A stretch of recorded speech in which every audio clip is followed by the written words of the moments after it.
Alright, welcome again to another episode of Crypto in Africa. Of course, this is your favorite channel on YouTube where we review news, education, and everything regarding cryptocurrency and blockchain in Africa and the rest of the world. Now, a very interesting topic that came out last month, which I think is very important to talk about, which is that there are four reasons why, in my opinion, is actually five, but this one says there's four reasons why Bitcoin is so popular in South Africa. And of course, I myself am from South Africa, and I really agree with what this article says. This was from bitcoinist.com, and basically just points out why it really is popular. It's the most popular basically thing that's happening in South Africa and basically throughout the rest of Africa. You know what I mean? So like here, what the article also states is that Bitcoin and cryptocurrencies in general continue to thrive in South Africa, even as such interests comes with a multitude of scams and fraudulent investment schemes. Now, this has been actually happening quite a lot. It actually first started with the Triple M saga. I don't know if you guys know about Triple M, but that was even before cryptocurrency. So because so many people got scammed through Triple M when Bitcoin was actually introduced, there were quite a number of people that are very doubting of this new technology or this new way to make money and become rich, because that's what most people would sign up for these pyramid schemes for. But in any case, the country even ranks second in the world for Bitcoin searches according to Google Trends. Here are four reasons for the continued interest in Bitcoin among South Africans. Now, internal and external remittance. This I can actually also speak about because I actually know someone personally who is from our neighboring country, Zimbabwe, and even though they don't use Bitcoin, but I've really experienced or rather observed how they're always transferring money back at home, right? Because most of them, because of the country's economic situation, they come into South Africa and of course look for jobs or even start businesses, and then with the money that they get, some of them of course they send it back home to sustain their families. So it just points out that this is actually one of the biggest ways, or rather one of the biggest reasons why cryptocurrency is actually popular. So you can even see here it says South Africa's remittance market continues to grow, triggered by both rural and urban migration and the influx of migrant workers from neighboring nations. This is not only Zimbabwe, it's also a few people from Malawi coming in here, South Africa looking for a couple of jobs, and just most of our neighboring countries, basically sub-Saharan Africa, right? And according to Bloomberg, the country's remittance market is expected to reach 34 billion rand, or which is 2.3 billion dollars by 2023. Now, in my opinion, from all that I've observed regarding especially people from outside countries coming into South Africa and actually sending money back home, some maybe might be using cryptocurrencies, but for all I know, there are a few major brands that are actually used by many of these foreign nationals to actually send money back at home, such as there's this popular one called Mama Money. You just use a mobile phone and then you use, I think it uses a USSD code, and then you just send money to your family. And then of course there's also a couple of them, there's even MoneyGram, which people also use this site, and there's just quite a number of them.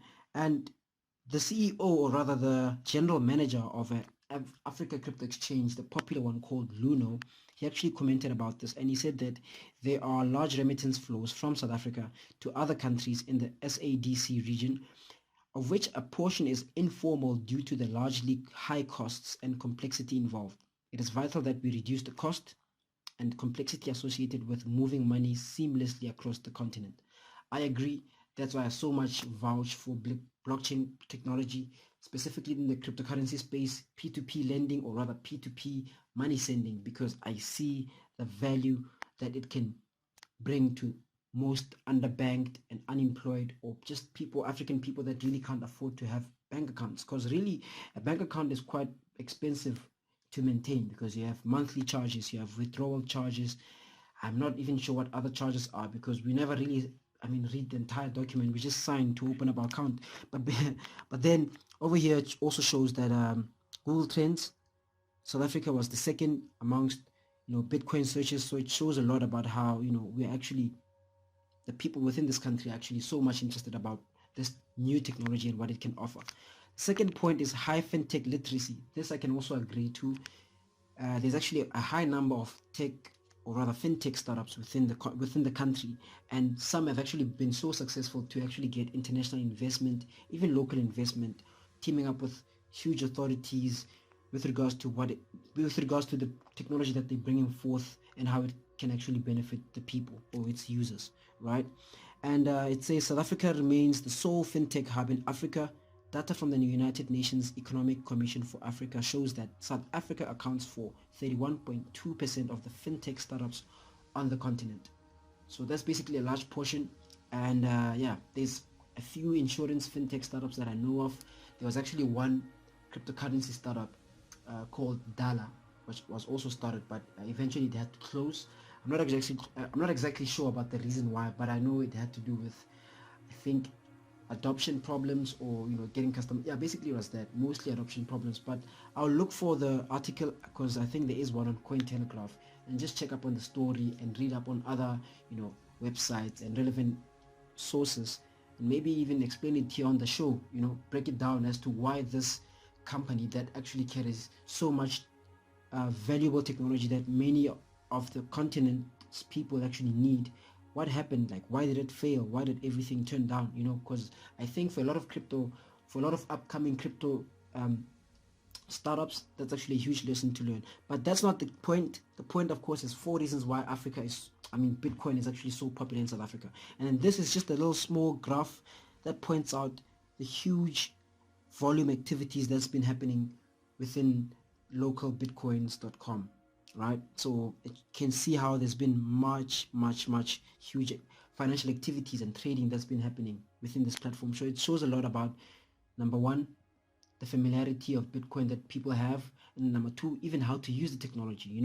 So I think that's very progressive, and that's also very, how can I say it brings a bit more hope in terms of cryptocurrencies adoption also across Africa, because mostly, if you check out the news, it's always about US or Asia or Europe even not that much because of the high regulations and the laws and policies, but mostly it's always the US, Asia, specifically China, sometimes Venezuela as well. But in this case, we can also see that Africa is also included, because really this technology is needed here, right? Blockchain, that is. Third reason, volatile rand. I agree. As a citizen of this country, I've experienced many times our currency, or our fiat currency, going up and down. So basically this part just points out, that basically that's why Bitcoin might be also necessary, because of course, the volatile rand that we always experience in this country, right? And then number four, which I think is very important, I actually covered this topic in one of the previous episodes, which is that there is an absence of stringent regulations. There's an advantage to it, there's a disadvantage to it, right? But today we're just looking at the advantages. So finally, South Africa is yet to enact strict cryptocurrency laws that might dampen enthusiasm for Bitcoin. Apart from tax regulations and AML/KYC compliance, the country's crypto space isn't highly regulated, right? So basically, the country is aware of some few crypto startups and companies, platforms, exchanges, wallets, and all of these other services that we have within the country. But now the regulation and all the policymakers are still behind with keeping up with, of course, protecting everyone, or protecting the users, right? But there was an article that was published which stated that the South African Reserve Bank, and I think the government in general, they gave okay, I kind of don't remember what the article says, but it was basically pointing out that in some way, because regulation hasn't been made yet for cryptocurrencies, let's rather, at least for now, find a way to protect the users so that they don't be exposed to the large risks, right? And I think that's actually very beautiful in my case, or in my opinion rather, because that way then it allows for flexibility and experiments, right? But as long as if you just make sure that you get your customer protected, or your user of your service protected, financially protected for any mistakes or risks, I think that's perfect, right? And even towards the end of this article, they also asked, do you think South Africa can become a leading crypto and blockchain hub in Africa? Let us know in the comments below. My opinion, I think it can. In fact, I think it can actually become a leader in crypto and blockchain across the world, not just South Africa, but Africa, because really, guys, this is where the technology is needed. This is where the technology is needed. But yeah, let me know what you guys think in the comment section about 4 reasons. Well, I said 5, by the way. So the 5th one was actually going to be, well, of course, being a citizen of South Africa, one thing I've noticed about our people is that we're very progressive. We're always open to change. Sometimes it can be a bit difficult, but there's just this progressive thing that the country has. When anything new is introduced, we gladly, adapt to it and actually, utilize it, and I guess possibly even exploit it. But that's not the point here. So I think this is one of the reasons why actually it's so popular, and also why this country might be one of the first to actually fully, you know, actually allow for digital currencies, and even possibly its government soon only having a cryptocurrency, or rather a digital currency in Africa. So this could be the first country, in my opinion, and I think it really is going to be. But of course, there's still a lot of work that needs to be done regarding that. But nonetheless, guys, this is the episode, and we're done for today. Catch you again on another episode. Stay well. Cheers.